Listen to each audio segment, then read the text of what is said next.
nombre es Roberto Paz, yo soy cirujano oncólogo, urólogo oncólogo y por ahora tengo el privilegio de poder usar algunos conceptos teóricos en lo que es urología. Vamos a hacer una clase un poco más dinámica, un poco para que podamos tener piernas, ¿no? Vamos a empezar con el tema de inquietud urinaria, que el doctor Alfonso ya les ha ido mencionando algunos conceptos importantes. Y también lo que yo les he mencionado a los colegas pues, que están en mis grupos de práctica es que en lo personal a mí no me gusta tanto aprenderme las cosas de memoria. A mí me gusta un poco entender del razonamiento que hay detrás de los procesos patológicos que nos acarrean, y en este caso en el mundo de la urología. Es por eso que cuando el doctor les mencionaba al momento de hablar de las bacterias y de los cálculos, entendemos que los cálculos de Struvita, por ejemplo, se ven originados más que nada por bacterias gram negativas, y entendamos que cada cálculo es un planeta, es una placa Petri. Entonces entendemos que el paciente que hace cálculos tiene mayor probabilidad de hacer una infección urinaria. No, eso es por lógica. Entonces ustedes ya pueden explicarse cuando hablen con una persona X de a pie: oye, pero yo sufro de cálculos y tengo infecciones urinarias a repetición. Obviamente porque haces cálculos, ¿no? Ahora vemos un poco de los cálculos. La ictesis urinaria es la formación de cálculos en el sistema urinario, ¿no? Entonces generalmente siempre hay una triada cuando hablamos de piedras, ya sea piedras en la vesícula, piedras en la vía urinaria o donde fuera, ¿no? Tenemos el agua, tenemos los elementos que se pueden sedimentar, y si se rompe ese equilibrio tenemos una piedra, ¿no? En este caso la clasificación es por el contenido pues, que tienen los cálculos. Pueden ser cálculos de calcio o oxalato, citrato y fosfatos, ¿no? También tenemos cálculos de ácido úrico, de struvita y de cistina, ¿no? Y más que nada, cuando hay una hipocitaturia, tenemos pues una mayor propensidad a que se formen estos cálculos a base de oxalato de calcio, ¿no? Que son los más predominantes.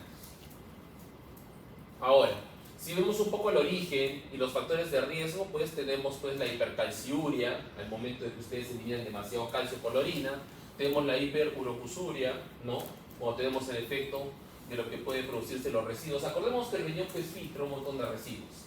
Si nosotros tenemos un montón de eliminación de residuos, esos pueden sedimentarse, y si el paciente no toma el agua correcta, pues eso se va a condensar y tenemos una piedra. Y ya hemos visto en base a la anatomía los 3 puntos en los cuales podemos tener pues una obstrucción por parte de un cálculo en la vía urinaria, ¿ok? Ahora, también puede ser bajo consumo de líquidos. Acuérdense que si la triada se rompe porque no consumen muchos líquidos, se sedimentan algunos elementos. Dieta rica en proteínas y sodio. Acuérdense que el sodio lo vamos a eliminar por la orina. Y la predisposición genética. O sea que ya me cuentan que el familiar de primer grado, y acordemos quiénes son los familiares de primer grado: papá, mamá, hermanos, tíos, hijos, abuelos y primos hermanos. Hasta ahí es su primer arco familiar, ¿ok? Si ya tienen antecedentes, inclusive 2 arcos familiares comentan este caso, entonces podría haber una incidencia de formación aumentada de cálculos en la vía urinaria. Normalmente los cálculos tienden a hacerse su formación en la parte del riñón. Entonces puede haber por un tema de saturación, se pueden utilizar inhibidores urinarios de la cristalización para evitar que se formen, ¿no? Aumento de sustancias litogénicas, ¿no? Y cambios en el pH urinario. Si el equilibrio químico de la orina cambia, eso nos hace propensos a que se sedimente con mayor razón algún elemento. Ejemplo, ácido úrico. Ahora, ¿cuál es el cuadro clínico? El dolor lumbar intenso, típico de un cólico renal. Y bueno, no sé si alguien en esta clase tenía alguna vez algún cálculo del riñón o en la vía urinaria. ¿Alguien? ¿Nadie? Bueno, para que tengan una idea. Ya van a tener. Ya van a tener. Estresen nomás, que se estresen, que dejen de tomar agüita y ¡boom! Va a sedimentar. O pregúntenle a la familia: mamá, papá, ¿tú sufres de cálculos? Y si le dicen que sí, prepárense, ¿no? ¿Es eso? O bueno, en el caso de las mujeres por epidemiología, pues los cálculos en la vesícula, ¿no? Acordémonos eso trayendo un poco de otros lados, porque la medicina pues se junta todo. Las piedras que se forman en la vesícula normalmente tienen el perfil de una paciente mujer joven, que tiene un alto consumo de colesterol, o puede haber un alto consumo de sales biliares y que no consume agua. Y se sedimenta y se piedra ahí. Tenemos también hematuria, porque acuérdense que el calculito va rayando la vía urinaria, puede lesionar la vía urinaria y podemos encontrar hematuria, microhematuria en los exámenes de orina, ¿no? O hematuria franca, si es que la lesión es grosera. Náuseas y vómitos, ¿por qué? Y eso también tiene que ver un poco con el tema del músculo liso. Al momento de que todo el músculo liso está bajo estrés una persona no le funciona el tracto digestivo. Y eso es por lógica. Si no, nuevamente regresamos a hormonas. ¿Cuáles son las 4 hormonas contrarreguladoras que se activan por estrés? Y si lo saben. Cortisol, adrenalina y hormona de crecimiento. Por eso cuando una persona tiene fiebre y es niño, puede crecer. Está su lógica. Esas 4 cositas. Entonces, si un paciente tiene estrés, no le funciona el tracto digestivo porque está distribuyendo todos sus recursos al aparato cardiovascular, porque tienen que escapar, tienen que correr, el cerebro tiene que estar bien nutrido y los otros segmentos del cuerpo no funcionan. Entonces, si hay obstrucción, si hay paralización del peristaltismo, ¿qué tenemos? Náuseas y vómitos. Disuria y urgencia misional. ¿Por qué?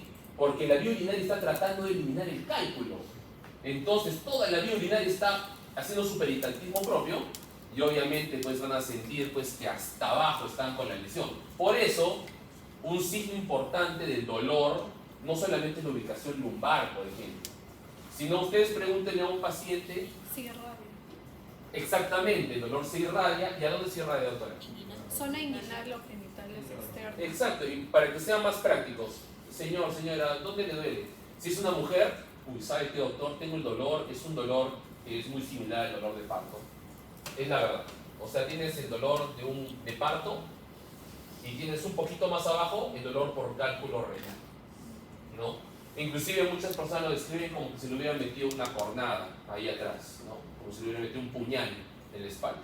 Obviamente, pues la semiología de la puñopercusión lumbar está totalmente alterada, los puntos renoureterales también están alterados, entonces ahí tienen su diagnóstico para que armen su tratamiento, vean sus diagnósticos diferenciales, ¿no? Entonces, y ese dolor, como dice la doctora, se irradia a los genitales. O sea, la mujer que tiene un cálculo renal, que es típico cuadro también de mujeres, ¿no? Empieza un dolor en la región lumbar, pero también tiene una sensación de presión en la región genital. Ese es un cálculo, no lo dudo. Ahora, ¿cómo hacemos el diagnóstico inicial? El diagnóstico inicial obviamente se va a componer pues, de una urotomografía. ¿Por qué urotomografía? Porque nos vamos a ver todo el árbol urinario, ¿no? Desde los riñones hasta afuera. Y sin contraste, ¿por qué? Porque si el cálculo, ¿cuál es la etiología más frecuente de los cálculos? Oxalato de calcio. ¿Y cómo se va a ver en la radiografía? Blanco. Porque la tomografía, ¿qué es? Radiopaco y Radiopaco. ¿La tomografía qué es? ¿Es un estudio de imágenes con radiación o sin radiación? Con radiación. Con radiación. Vamos a hablar de 4 así, rápidamente, porque esto también tienen que saberlo ustedes, porque alguna persona que sabe que ustedes estudian medicina dice, ay, ¿tú que estudias medicina? ¿Qué es ecografía? O sea, ¿cómo funciona? Uy. No, tú que estudias medicina, hijito, léeme la tomografía, pues, porque no entiendo. Típico caso, ¿no? Siempre acuérdense de 4 estudios: rayos X, tomografía, resonancia, ecografía. Lo dividen en 2. Estudios con radiación, rayos X, tomografía; sin radiación, resonancia magnética, ecografía. Doctor, y una tomografía, para que la sepan simple, una tomografía son 1000 rayos X. Irradian por 1000 al paciente. En cambio, en la resonancia, ¿cómo funciona la resonancia? ¿Y por qué es la exclusividad para ver partes blandas, doctora? ¿Por cómo funciona la resonancia? La resonancia se da por ondas. Son ondas, pero magnéticas. No, es la ecografía. La ecografía o ultrasonido, un transductor emite las ondas, como los murciélagos, y las ondas rebotan en las superficies y regresan para transmitirse en imágenes. Un resonador no funciona así. ¿Cómo funciona un resonador? ¿Alguien sabe? El resonador lo que hace es vibrar el agua de las células. Y al momento de hacer vibrar el agua de las células, se van a transmitir distintas señales. Por eso van a ver bien partes blandas.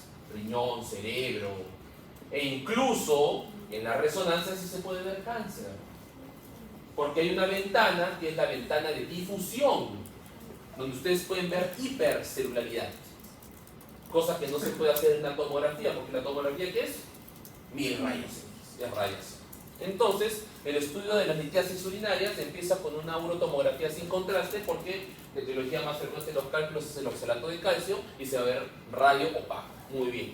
De ahí podemos utilizar otros estudios iniciales, porque el paciente normalmente viene ¿por dónde? Por la emergencia. Entonces, en la emergencia, no, primero hacemos una tomografía, una urotomografía sin contraste. No, pues. ¿Qué tienen ahí en la emergencia? Ecografía. Entonces, una ecografía sí me va a ayudar a determinar si es que hay algún tipo de obstrucción, porque se va a permitir ver una sombra acústica. ¿Y por qué es una sombra acústica? Porque el elemento de las ondas golpean el cálculo y ahí nomás quedan y regresan. Entonces es una sombra hacia atrás del cálculo.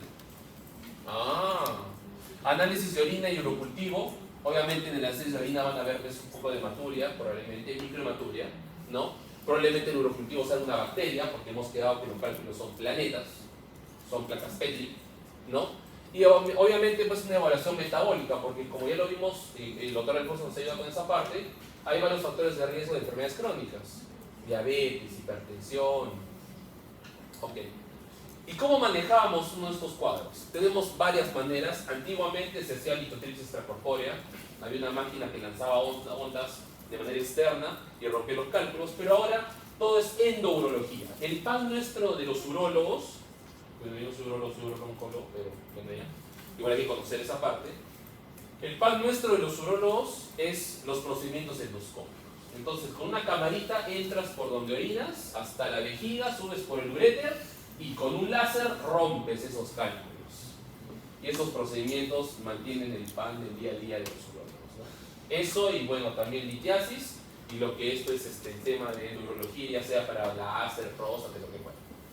Pero tenemos antiguamente pues el manejo conservador con inyección de analgésicos. Podemos dar tansulosina inclusive. El doctor lo mencionó para lo que es prostatitis. Yo lo voy a mencionar también para hipertensión de próstata. Con el de los tratamientos vamos a entender un poco por qué damos lo que damos, ¿no? O si no, más moderno, pues y si el cálculo ya está enclavado pues, en la vía urinaria, tenemos que entrar con una camarita, una cistoscopía, una ureteroscopía flexible y rompemos con un láser el cálculo. Se acabó. Y obviamente tienen que mandar el cálculo a analizar. No es lo mismo que estén frente a un cálculo de oxalato de calcio a que estén con uno de estrubita o por ácido úrico. Y acuérdense que el ácido úrico le jala ¿qué cosa? ¿El ácido o la base?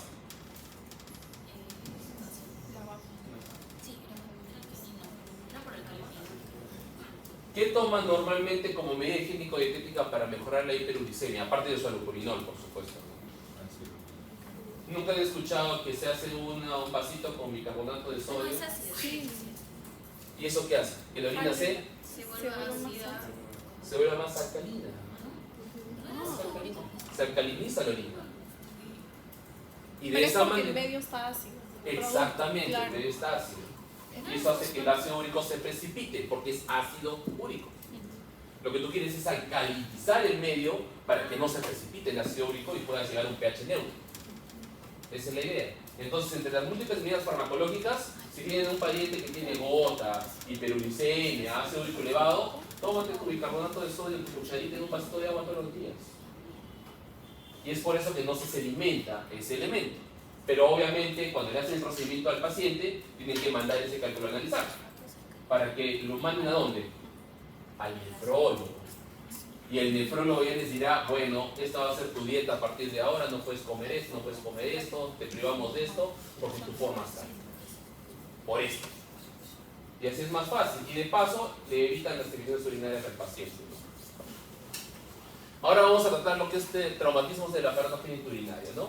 En este acápite vamos a ver pues las distintas lesiones más importantes de la rama de lo que es el árbol urinario, riñones, vejiga, uréteres y algunos órganos reproductivos. Y también vamos a entender por qué uno es una emergencia, uno se puede manejar de manera conservadora y demás, ¿no? Entonces tenemos los traumatismos renales, que puede ser por contusión de la laceración del riñón, y en sus grados, lo vamos a ver en la imagen en un ratito. Traumatismos de la vejiga, obviamente puede ser por un tema quirúrgico o por un tema también de politraumatizados, ¿no? Pero es un poco más difícil que haya una ruptura de vejiga, porque la vejiga es un órgano bastante enorme, ¿ok? Traumatismos de los uréteres, que también son normalmente por efecto de un politraumatismo contuso severo o por un tema de cirugía, ¿no? Típico caso que entran a operar alguna otra cosa y se lesiona el uréter. ¿Por qué? Porque no saben anatomía. Y el doctor les explicó la anatomía bien bonito. ¿Y dónde cruza el uréter? ¿Por qué? Porque cuando entran a la sala, y no sé cuántos acaben de ser quirúrgicos, espero que todos, pero si entran a la sala y confunden la vena gonadal con el uréter y se lo bajan, ya eso no hay vuelta atrás, mis amigos. Y esa es una desgracia. Entonces, justamente por estos motivos, estudiamos anatomía, fisiología, cirugía y todo eso, porque todo está encadenado. Todo está encadenado. Finalmente, los órganos reproductivos, las lesiones de pene, ¿no? En el caso de los varones, escroto y testículos, ¿no? Sobre todo testículo, que es importante que lo tengan en cuenta, ¿no? Ahora, en el caso de lo que son contusiones renales, tenemos hasta 5 grados.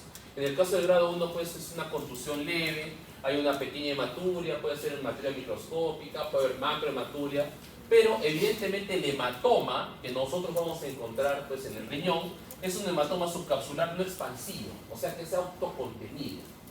Entonces, de esta manera, esto lo tiene buen pronóstico y evidentemente no necesita pues, un manejo mayor, más agresivo.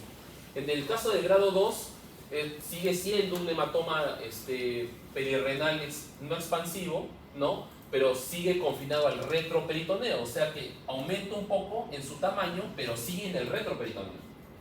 Si entendemos que el retroperitoneo es otra cosa distinta a la cavidad abdominal, ¿no? Ya. Y si ustedes quieren entrar al retroperitoneo, ¿por dónde entran? Por lógica, ¿no? Por ejemplo, ustedes tienen que entrar a drenar este hematoma de manera quirúrgica. Entonces tienen que entrar hasta el retroperitoneo. ¿Por dónde entra el retroperitoneo? Es anatomía, ¿no? Por la espalda.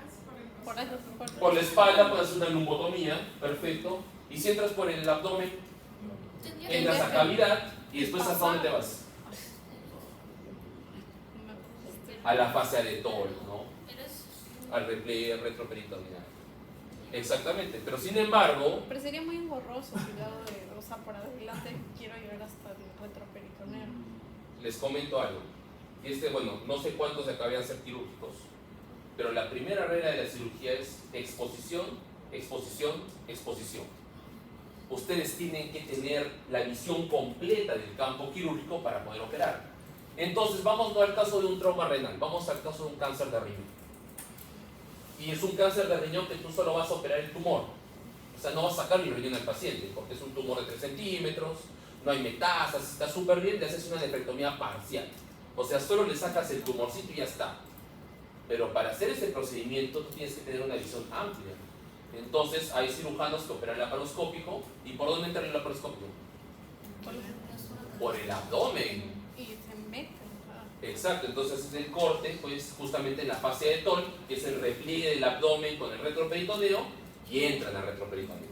Por eso un abordaje anterior, abdominal, no es tan complicado. Y muchas veces para tener una buena exposición es lo que te va a mandar, ¿no? Bueno, en lo que es trauma renal, ya la laceración de grado 3, por ejemplo, ya es pues un tema en el cual ya hay expansión por fuera incluso de lo que es el espacio retroperitoneal. En el grado 4 ya hay vascularización comprometida, lesiones de arteria y vena renal, que son sumamente importantes.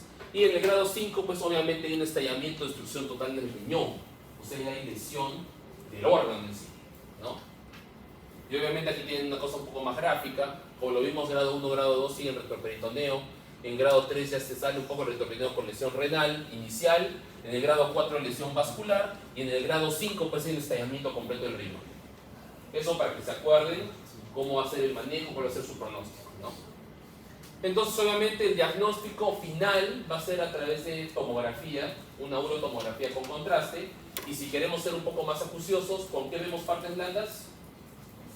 una resonancia, ¿no? Inicialmente una ecografía para ver el estatus original del paciente, ¿no? Una cistografía en caso de que la sospecha haya ruptura de vejiga, ¿no? Depende de cuál es la magnitud del traumatismo. Y el tratamiento pues puede ser conservador en los grados 1 o 2, pero si ya requerimos de cirugía, hablamos de lesión del órgano, por ejemplo, y eso es en el grado 3. En el grado 3 hay lesión del órgano, grado 4 lesión vascular, grado 5 estallamiento completo del riñón, ¿no? Ahora hablemos un poco de emergencias urológicas, que también lo tienen que manejar. Por ejemplo, el cólico nefrítico, que es el cólico característico pues, de un cálculo a nivel de la vía urinaria superior, ¿no? Es un dolor intenso en el flanco debido a la obstrucción de las vías urinarias por cálculos renales, ¿no? Y como les mencioné, el dolor se va a irradiar a la región genital, a la región inguinal, muchas veces en los varones descrito como un hinchazón del escroto, una sensación extraña a nivel de la ingle, en la cara medial, y en las mujeres refieren incluso hasta aumento de volumen de los labios vaginales. Doctor, siento que mis zonas genitales están hinchadas, o sea, es una presión ahí. Cuando les digan eso, es como cuando les dicen en neurología, doctor, el dolor de cabeza que tengo es el peor dolor de cabeza de mi vida. ¿Qué es eso? Hemorragia subaracnoidea. Ya está. Entonces ustedes están en la emergencia y viene un paciente con dolor tipo cólico en flanco y es mujer y sientes algo más, sí doctor, y aparte siento como un peso ahí en la zona genital, es calcularle una tomografía sin contraste. Para que vean que todo tiene su razón de ser, todo tiene lógica. Ahora, en cuanto a retención urinaria aguda, por ejemplo, que es la incapacidad de poder evacuar la orina, y es una real emergencia, sobre todo en los varones, ¿no? Nosotros tenemos que puede ser por múltiples causas, ¿no? Puede ser por un adenoma, un adenocarcinoma prostático, o sea, el crecimiento de la glándula prostática, y en un rato vamos a ver un poco la diferencia entre hiperplasia y cáncer, y vamos a jalar algunas cositas de prostatitis, ¿no? También tenemos prostatitis aguda, obviamente el aumento de volumen de la glándula prostática, pero por inflamación e infección. Tenemos pues retención urinaria por fármacos, evidentemente hay fármacos. ¿Y cuántos tipos de sistemas neurológicos autónomos afectan la vejiga? ¿Solo uno o los dos? Los dos, simpático y parasimpático. Y va a depender mucho si estamos hablando del trígono o estamos hablando del músculo detrusor de la vejiga. Porque la vejiga es un órgano maravilloso, es un órgano inteligente. E incluso hay fármacos para una cosa y para la otra. Tenemos la famosa solifenacina, que va a afectar lo que es el sistema nervioso autónomo simpático, y tenemos el miraviron, que va a afectar el otro sistema, el parasimpático, porque va contra la acetilcolina, ¿no? Y los dos fármacos están a nivel de lo que es evitar que la orina se le escape a un paciente, ya sea por efecto de la vejiga o para evitar que el trígono no avise. Ahora, tenemos retención urinaria de gestación y posparto, y típico caso de los pacientes o las pacientes que han recibido anestesia raquídea. Anestesia raquídea, les quitan la sondita al día siguiente y están llamándolos ya. Doctor, la señora no puede orinar. Porque hubo pues, un efecto retrógrado de la anestesia que produce pues, una retención urinaria aguda, ¿no? Disminución de la capacidad contráctil del detrusor. ¿Qué pasa cuando tienen una obstrucción a la salida de la vejiga? ¿Qué creen que hace la vejiga?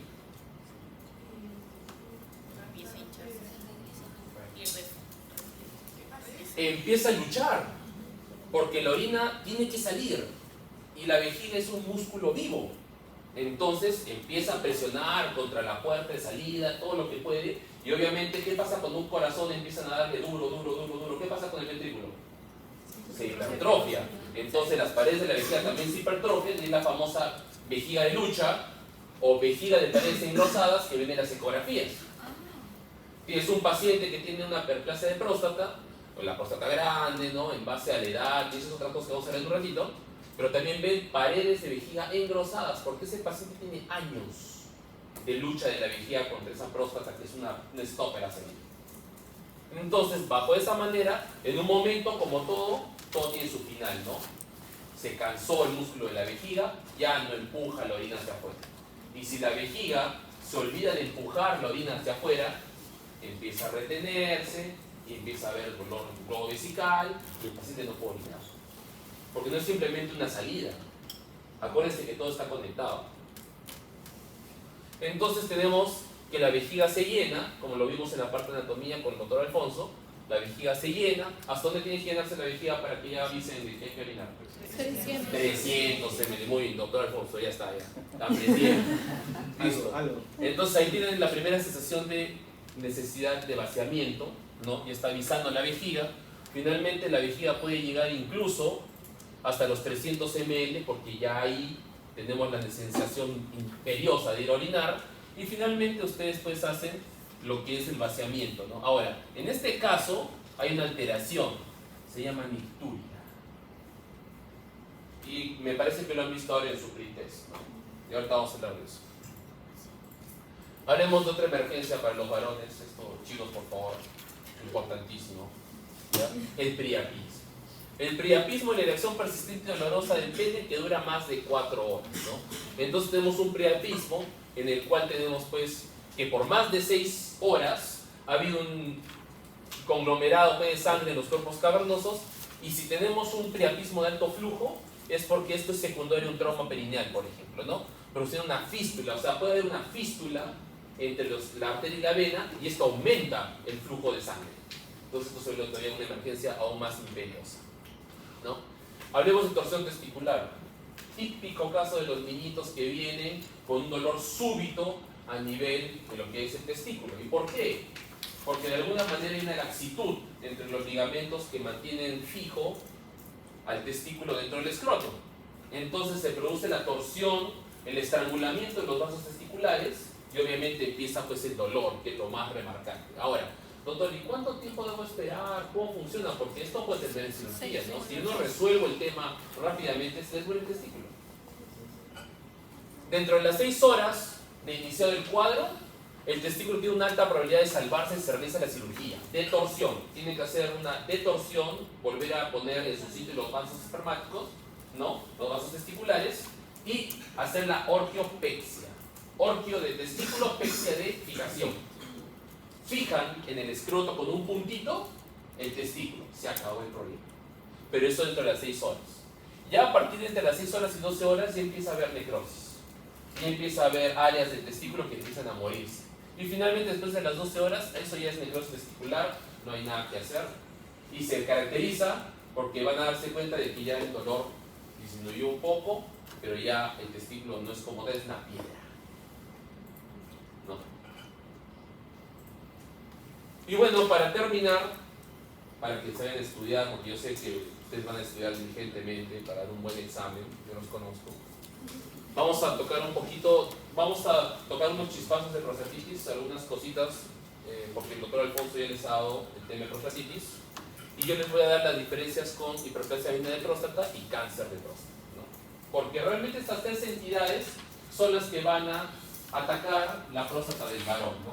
Y bueno, realmente eso es algo súper frecuente, o sea, todo estudiante de medicina, todo médico, traumatólogo, cirujano, dermatólogo, a alguien le van a preguntar alguna vez el tema de la próstata. Entonces, ustedes dividen en el tiempo como punto de corte 50 años, y si tiene menos de 50 años el paciente, 1 de cada 2 tiene prostatitis.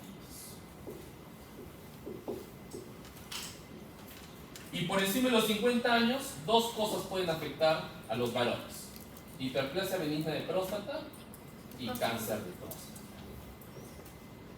Con que sepan estas 2 cositas, estas 3 cositas, suficiente. ¿Ya? Ahora, obviamente el diagnóstico de prostatitis, mis amigos, es clínico. Ustedes no necesitan sacarle un urocultivo al paciente, un espermatograma, un cultivo de esperma. Vamos a utilizar un poquito la lógica. Ustedes saben todo lo que ha tenido que pasar este Escherichia coli para llegar hasta la próstata. Se dan cuenta del camino. Por eso cuando el doctor Alfonso les dice hay que darle tratamiento entre 4, 6, incluso hasta 10 semanas de antibióticos, es porque tienes que erradicar la bacteria que se ha metido hasta el santuario, ¿no? Esas son las 12 casas. Para que tengan una idea del problema que significa una prostatitis. Ahora, la prostatitis tiene una clínica, y ahí radica la importancia de que hagan un buen tacto rectal. ¿En qué posición debe estar un varón para que ustedes hagan un buen tacto rectal? y para que él no les pegue y ustedes hagan un buen examen. Posición. Posición de parto, muy bien. Paciente en decúbito dorsal activo, ¿ok? Y levanta las piernas como si fuera a dar a luz y ustedes cómodamente introducen el dedo índice, que es el más diestro de ustedes, ¿no? El dedo índice. Y como dice el doctor, ¿a dónde apuntan? ¿Arriba o abajo? Arriba, ¿no? Que es la cara anterior del cuerpo. Y ahí van a sentir la próstata. La próstata no duele, mis amigos. En esa posición, el examen es súper llevadero. Porque el paciente, mientras más traiga las rodillas al tórax, van a poder ustedes hacer ingreso a la cavidad, al espacio anal. Y van a poder tocar la próstata sin problemas. Entonces ahí, ustedes al entrar y tocar la próstata, pueden determinar sus características, el tamaño, la forma. Y doctor, ¿y cómo determinar el tamaño ustedes ahí? Porque obviamente ustedes van a hacer un tacto rectal y el residente, su asistente, les va a decir, bueno, doctor, ¿cuánto mide la próstata? ¿Usted qué ha tocado? ¿Cómo podrías tú determinar la dimensión? Exacto. Agarren su pulgar y mírenlo. Y compárenlo con su índice. Entonces ustedes van a saber cuánto mide esa próstata. No, toda esta próstata es 6 por 5 centímetros, más o menos. Uy, es un prostatón. Y en volúmenes de próstata también es importante que sepan eso. Ahora, en el caso de lo que es prostatitis, el diagnóstico es clínico. ¿Por qué clínico? Porque cuando tienen prostatitis los pacientes tienen dos cosas. La próstata tiene dolor y hay emisión de licor prostático. ¿Qué significa eso? Cuando usted hace un buen tacto rectal, no debe doler la próstata. Si le duele la próstata al paciente es porque efectivamente tiene una inflamación en curso. Punto número 1. Punto número 2. Le hacen un masaje prostático. Van hasta la base de la próstata y jalan, empujan la próstata hacia arriba hasta el ápex. Hacen 2, 3 de esas jaladas y luego le piden al paciente que se ponga de pie. Se pone de pie y automáticamente sale un licor, una secreción clarita por el pene. Licor prostático. El paciente tiene prostatitis clínica. Harían una ecografía para qué, y ahí está la otra pregunta. ¿Para qué harían una ecografía de suprapúbica o una ecografía de próstata en estos pacientes? Dos cosas. Porque la ecografía sirve para dos cosas en la próstata. Doctor. Tamaño y volumen de la próstata. Muy bien. Volumen de la próstata. ¿Y el otro? No es para ver cáncer. La ecografía no sirve para ver cáncer. A menos de que sea un cáncer súper grosero con metástasis, ¿no? Que ya está ahí. Solo falta el cartelito que dice acá está el cáncer. Retención urinaria. El porcentaje máximo que ustedes pueden ver de retención en una vejiga de orina es el 15%. Y como lo explicó el doctor, para que sea un buen examen de llenado de vejiga, el paciente tiene que tomar harta agua. ¿Y hasta dónde debe llenar la vejiga para que tengamos una idea de un buen examen? ¿Saben? Entre 400 y medio litro. Que llegue a esa capacidad la vejiga y después lo mandan a orinar. Ahí sí van a tener un buen examen. Normalmente viene, no, que tiene una retención del 30%. ¿Y cuánto tenía el volumen previsional? 100 cc. No, pues el paciente puede orinar antes. Obviamente le queda un residuo pequeñito, pero es el 30%. Obviamente ahí tú podrías diagnosticar retención urinaria. No, pero el examen tenía que haber sido con una vejiga llena hasta 400, 500 cc. Ahí son las finezas de cuando vayan a leerle a su abuelito, a su papá, a su tío, la ecografía suprapúbica o de próstata. Pequeños detalles. Y el otro detalle es el volumen de la próstata, ¿no? Mis amigos y los varones les hablo esto. Esta es nuestra cruz. ¿Ya? Lo único que nos va a crecer en la vida va a ser la próstata. Todo lo demás se va a hacer pequeño. Estamos arriba, ¿no? Entonces, si vemos en volumen, a los 20 años, o sea, ustedes, en la flor de su juventud, la próstata debe medir aproximadamente 20 centímetros cúbicos. ¿Ya? Ahora, aparte, paréntesis, para el radiólogo cualquier próstata que tenga más de 20 centímetros cúbicos ya está grande. Por eso van a tener a su tío, el alarmista. No, me ha hecho que tengo hiperplasia de próstata, grado 2. Una prostataza. No es así. A los 20 años, 20 centímetros cúbicos. A los 45 años, la próstata puede alcanzar 40 centímetros cúbicos, sin darles problemas. A los 65 años, la próstata puede alcanzar 60 centímetros cúbicos. Y a los 80 años, hasta lo que dure el abuelito, 80 centímetros cúbicos. Y no darles problemas. Esto es clínica. En la parte radiológica, a partir de 20 ya está grande. Por eso dicen hiperplasia de grado 1, grado 2, grado 3, grado 4. ¿No? Pero nosotros ya sabemos que si es un varón de 60 años, podría estar con hasta unos 60 centímetros cúbicos de próstata y no debería darle tanto problema. ¿No? Entonces, ¿a dónde nos fijamos? En el volumen de orina que queda en la vejiga. Y para eso sirve su ecografía, ¿no? Entonces, la importancia de la próstata en la salud masculina es fundamental, ¿no? Ya les he explicado qué es lo que nos va a parecer eso. La prevalencia de sus enfermedades más comunes tiene como punto de corte los 50 años de edad. Entonces, antes de los 50 años, 1 de cada 2 varones va a tener prostatitis. Lo siento, chicos. Se miren entre ustedes, hagan parejitas. Uno de ustedes va a tener prostatitis y el otro no. ¿Ya? Y ya por encima de los 50 años, la hiperplasia benigna de próstata y el cáncer de próstata van a ser las dos enfermedades de la próstata que van a afectar más al varón, ¿no? ¿Qué elementos utilizamos en este grupo? El famoso PSA, ¿no? Tenemos como examen de clínico diagnóstico el PSA, que es un examen de sangre, y tenemos el tacto rectal, fundamental, porque ustedes ahora ya saben que el diagnóstico de prostatitis es clínico. Y el tratamiento antibiótico que vamos a utilizar probablemente sea empírico, ¿no? Porque solamente había un patólogo clínico en esta ciudad que hacía un buen examen de esperma buscando gérmenes y ya está con nuestro señor. Pero bueno, el tema de la anatomía de la próstata ya lo han revisado con el doctor Alfonso. Nuevamente para recordar, el 80% del cáncer, ¿dónde sale? La periferia. En la periferia. Y es por eso que el tacto rectal sirve todavía para detectar cáncer de próstata. Y es por eso, como le dijo el doctor Alfonso, que si su pariente, a su amigo, a quien sea, le hicieron una enucleación, o sea, solo sacaron la parte de zona transicional, zona central de la próstata, para que pueda orinar mejor, ese señor sí tiene que seguir yendo al urólogo para que le haga su chequeo de próstata anual. Y si no, miremos al presidente Joe Biden, ¿no? Ya se confesó que hace 11 años no se evaluaba la próstata. O sea, el hombre más poderoso del mundo en su momento no se evaluaba la próstata. Conclusión, ahora tiene un cáncer de próstata metastásico sensible a castración. Y hizo 9 todavía, o sea que tiene una agresividad maldita. Bueno. Ahora les voy a explicar el Gleason, tranquilos. ¿Qué es la prostatitis? Bueno, ya lo revisaron con el doctor Alfonso, el tema de la prostatitis, ¿no? Ya saben que pueden ser diagnóstico clínico, ¿no?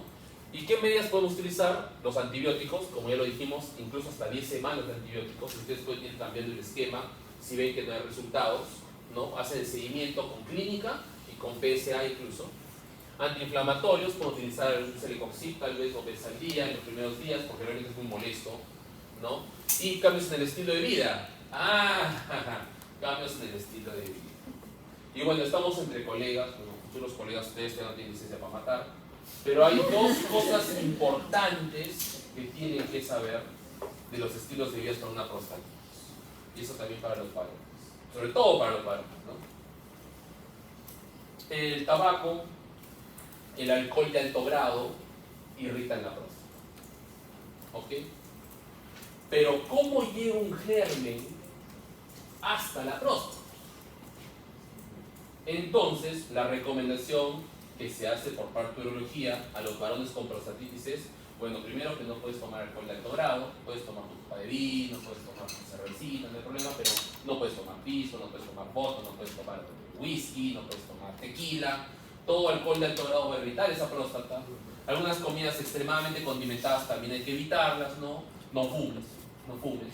Y sobre todo, en tus hábitos sexuales, no puedes tener sexo contra natura y sexo oral, porque ahí están las bacterias. Entonces, todo varón que ha tenido este tipo de aventuras se acaba de comprar su boleto a la prostatitis. Así de fácil. Y eso es un tema importante, porque cuando van a venir a la consulta a preguntar, van a venir con la esposa. No, pero usted fuma, yo no fumo, todo, no bailo pegadito, no tomo, nada. Muy bien, señor, espere afuera. Señor, ¿cómo es? No, que fui el otro día, la chica, y bueno. Y ahí se compró su boleto. Y tiene que cambiar. Si no cambian el estilo de vida, por más antibióticos que yo le dé al paciente, por más antiinflamatorios, por más alfa bloqueadores, ese paciente va a recurrir. Y la prostatitis eventualmente, como toda inflamación, ¿en qué termina? Cáncer. En un cáncer. Todas las citis terminan en un cáncer. Cervicitis, prostatitis, hepatitis.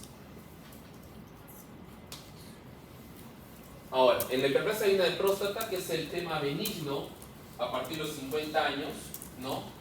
Vamos a ver factores de riesgo como el envejecimiento, cambios hormonales, antecedentes familiares, y como les había comentado, nos va a crecer a todos los varones de la próstata. Entonces la idea es que les crezca por un tema benigno, no por cáncer, ¿no? Y obviamente pues hay síntomas obstructivos e irritativos, ¿no? Porque ahora tienen stop a la salida de la vejiga. Entonces, ¿cómo reduzco ese stop? Entonces, las pruebas que ustedes hacen, como les mencioné, un PSA, un tacto rectal y una ecografía transrectal o suprapúbica para ver las dos cosas que les mencioné. Volumen de la próstata, cuánto retención hay de orina, ¿no? El PSA, que es el examen de sangre, que es una proteína que emite la próstata, ¿no? Importantísima para que se vehiculicen los espermatozoides en el semen, ¿no? Tiene valores que van de 4 a 10. Perdón, de 0 a 4, ¿no? De 4 a 10 es otro rango y más de 10. ¿Por qué hago estas divisiones? El valor normal, el punto de corte de un buen PSA es hasta 4. Cualquier PSA en un varón por encima de 4 tiene que ser estudiado. No, que mi abuelita de 80 años tiene 4.5 de PSA. Estúdialo. ¿Por qué tiene el aumento? Por la edad, le ha dicho el urólogo. Mentira, pues. Todos los PSAs por encima de 4 tienen que ser estudiados. Ahora, si el PSA está entre 4 y 10, tenemos una herramienta que nos dice si la elevación de ese PSA fue por cáncer o por una hiperplasia benigna de próstata, porque una prostatitis, una hiperplasia benigna de próstata, las relaciones sexuales, el ejercicio extenuante elevan el PSA. Entonces, ustedes saben que el PSA, bueno, ya no me queda espacio en el PSA. Vamos a borrar esto. Ya hablamos de prostatitis. Listo. Entonces, ustedes saben que el PSA como proteína puede ir sola, libre, en la sangre, o puede ir el PSA más la ACT, que es otra proteína, ¿no? Entonces, cuando ustedes piden el examen de sangre, piden PSA total, el PSA total, que es la suma de estos dos, y también piden el PSA libre. Y si el porcentaje de PSA libre está por encima del 20%, es por hiperplasia. Pero si el porcentaje es menor al 20%, hay un 33% de probabilidades de que sea un cáncer de próstata, y si está por debajo del 10%, la posibilidad de que este PSA elevado sea por cáncer de próstata es un 50%.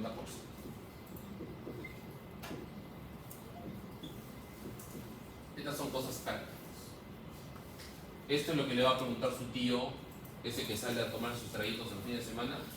Oye, que ya me toca ya mi PSA. No, sí, claro, tío, tienes 52, tienes que hacerte tu TAC y tu PSA. No, me he hecho que solo me da el PSA. No es mentira. ¿Qué significa PSA? ¿Alguien sabe? Antígeno prostático específico. Bueno, les comento que no tiene nada de específico, ¿no? En español, AP, antígeno prostático específico, el PSA no tiene nada específico. Tiene la regla de los 4. ¿Cuál es la regla de los 4? De 4 pacientes con cáncer de próstata y uno de ellos no elevó el PSA. No elevó el PSA. El PSA estaba en 1, en 2. Al revés, de 4 pacientes con elevación del PSA y uno de ellos no tiene cáncer de próstata. ¿Por qué esto es importante? Porque si ustedes tienen un falso positivo, están asustando por el paciente. Porque lo que sigue a un PSA elevado es una resonancia multiparamétrica, y si no tienen un lugar donde lanzan esa resonancia, va a ir a biopsia. Y la biopsia de próstata, mis amigos, no es nada gracioso. Son de 12 a 18 punzadas a la próstata, ¿no? A menos de que quieran pagar los 20.000 soles de la biopsia fusión, ¿no? Ahí son menos punzadas, pero es un procedimiento quirúrgico, mejor operen. Ese es por un lado. Por otro lado, si ustedes le dicen al paciente falso negativo, no, tranquilo, tu PSA está en 2, está perfecto, vete a tu casa. Al año siguiente el paciente regresa con silla de ruedas, dolor óseo. ¿Qué pasó? Que me descubrieron un cáncer de próstata metastásico. Porque hay patrones de cáncer de próstata que no te llevan el PSA. Por eso el PSA no es específico, ¿no? Por eso siempre cuando se hagan su chequeo de próstata en los varones, a partir de los 50 años, o si tuviera algún familiar con cáncer de próstata, papá, hermano, a partir de los 45, ¿no? Tacto y PSA. Las dos cosas me van a dirigir al camino, ¿no? Cuando hablamos del tratamiento para hiperplasia benigna de próstata, por ejemplo, hablamos de los alfa-bloqueantes, tamsulosina, doxazosina. ¿Por qué? ¿Por qué damos alfa-bloqueantes? Para relajar para dilatar el conducto y que pueda... ¿Qué conducto vas a dilatar? La uretra prostática. Porque ¿qué músculo hay en la uretra prostática? Músculo liso. Ya está. Entonces entenderán que si un paciente primero le damos farmacología para que pueda orinar mejor con tamsulosina o oxitocina y sigue con problemas obstructivos, es porque tal vez el relajar la uretra no sea suficiente. ¿Ok? Ahí vamos viendo. Inhibidores de la alfa-5 reductasa. Finasterida, dutasterida. ¿Qué hacen esos fármacos? Reduce la dihidrotestosterona. Y por tanto, ¿qué reduce? La próstata. El tamaño de la próstata y ¿qué más? El PSA.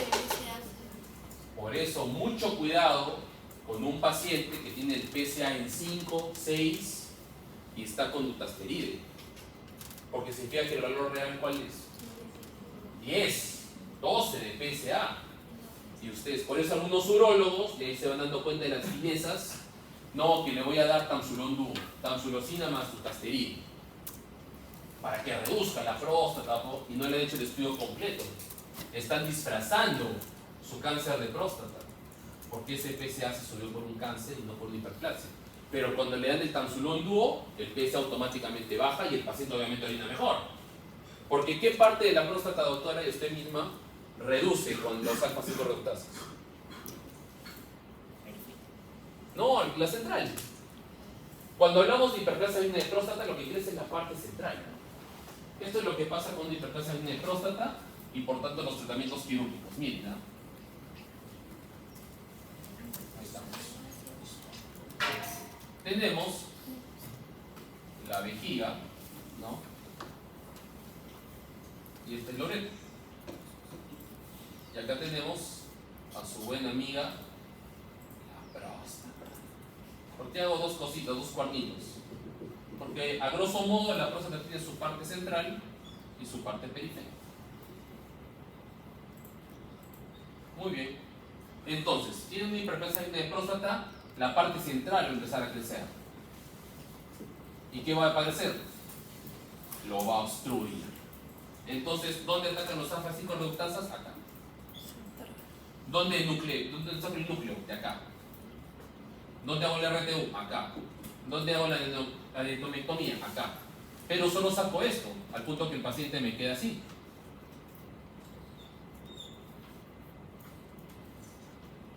Pero acá tienes la parte periférica todavía, pero ya tiene ya más espacio para orinar. Aún sigue teniendo el lugar donde en el 80% de los casos hay cáncer y por lo tanto existen chequeos. Pero en una prostatectomía radical por cáncer, ¿cuál es el procedimiento? Sacan toda la próstata y por tanto les queda así.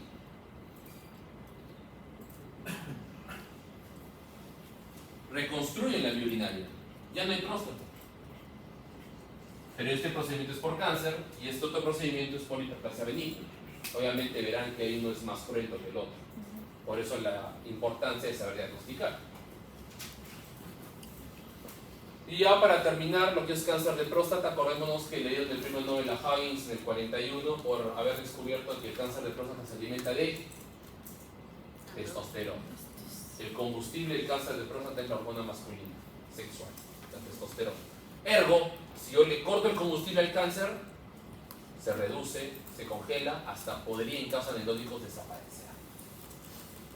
Meritorio de un premio Nobel, ¿no?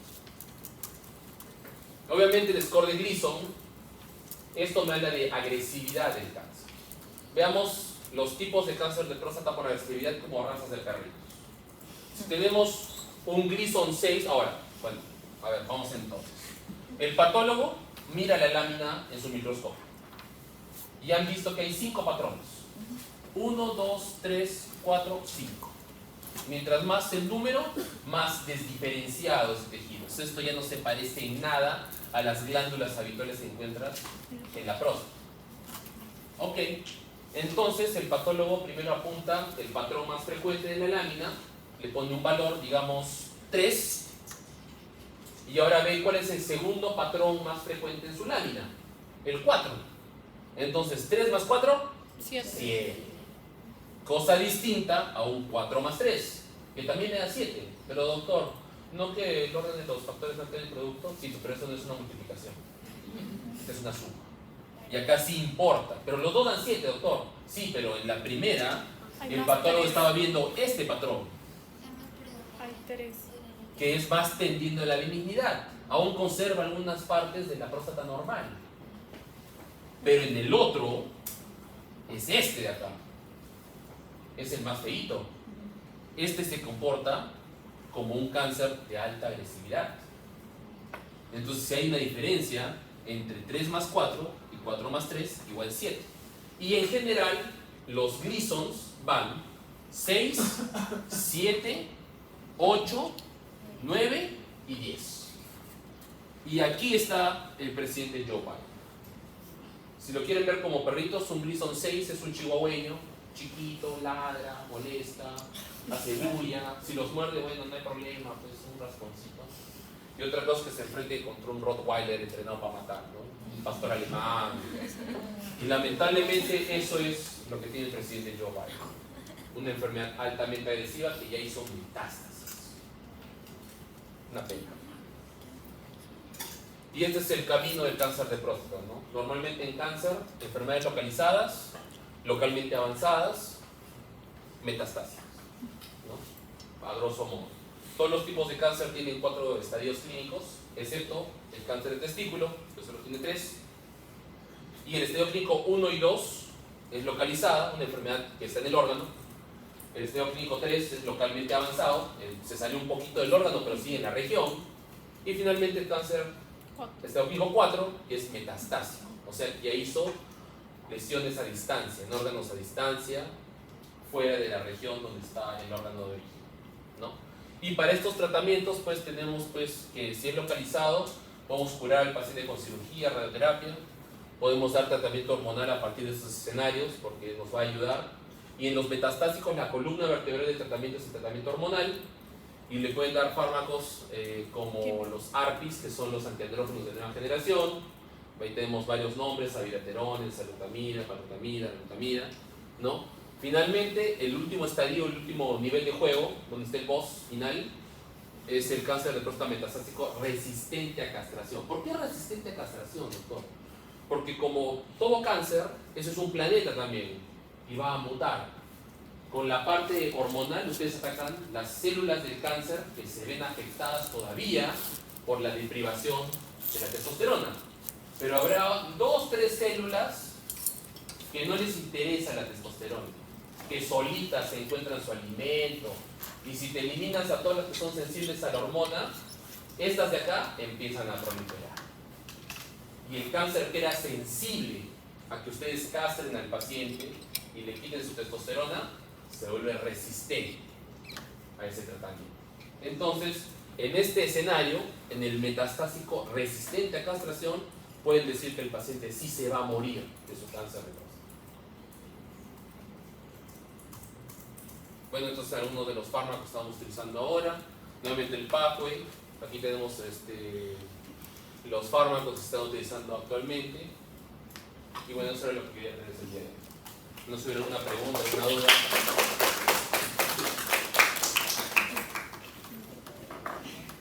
Y bueno, sí tienen que estudiar. Y traigan su mandil a la próxima. Afortunadamente no ha venido el supervisor.